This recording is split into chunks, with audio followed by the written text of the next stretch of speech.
Claire Sherman.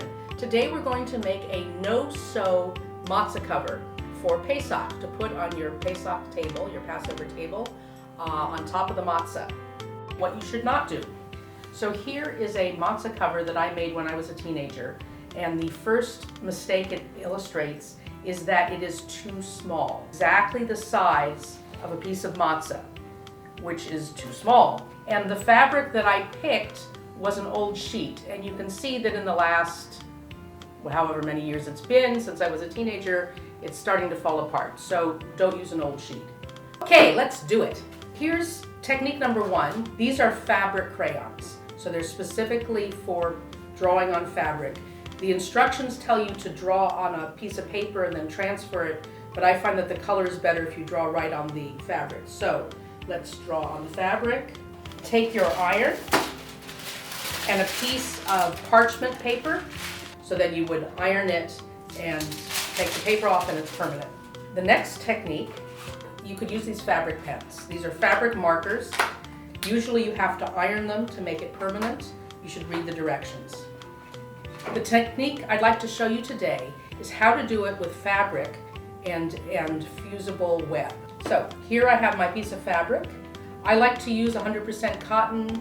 It doesn't matter that much, just make sure that your iron is set for whatever you're using. Now I'm going to show you how to use fusible web. So this is my favorite brand. It's called Heat and Bond, but there are other brands. They're all supposed to be permanent. It's better if you sew through them to really make it permanent, but I've been using some of these matzah covers for years without any sewing, and it's lasted. If they start coming off, you just iron it again. So here's the fusible web. You'll notice that it's shiny on one side and has sort of a texture, and the other side is paper. The other side is actually parchment paper, just like you would buy in the grocery store. So I found these frogs. I like frogs because frogs are for Pesach and the plague. I'm going to iron my piece of fabric, and I want to cut a piece of this glue, basically, because that's what this stuff is.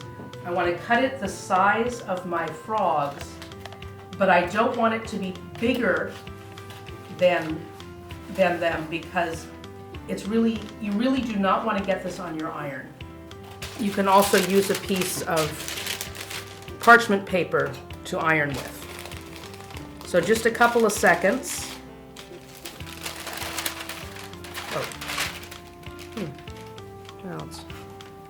There we go. A couple seconds and it's on there. Okay, so let's start figuring out what we're going to do on this challah cover, matzah cover, sorry.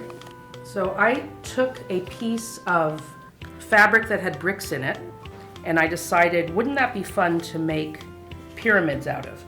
So here are pyramids, and you notice that has the fusible web on the back, so you just peel it off.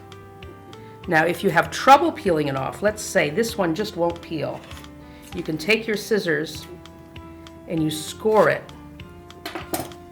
and then so you're making a place for it to come off. Sometimes it's really hard to peel it off. Let's put that there. Maybe, I don't know, 8 seconds worth, 10 seconds, something like that. Done. So there we go.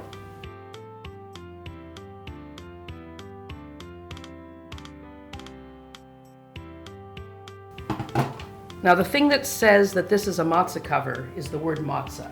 You could also do the word Pesach. And I've got some pieces of fabric that already have the fusible web on the back, and I've cut out the word matzah.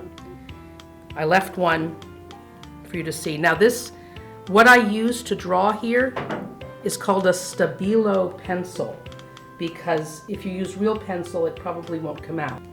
Peel all of these. Make sure that you've peeled them, because they won't stick unless you peel them. And notice how it's shiny on this side. That's the glue side. And you can see that the glue is on there. Sometimes you haven't ironed it enough and the glue hasn't stuck to it yet. So make sure that it's really where you want it. Okay, and just straight down. You don't want to move around because you might mess things up. Straight down. This is called pressing as opposed to ironing, and quilters know about this. Okay, there we go. We have a matzah cover for Pesach.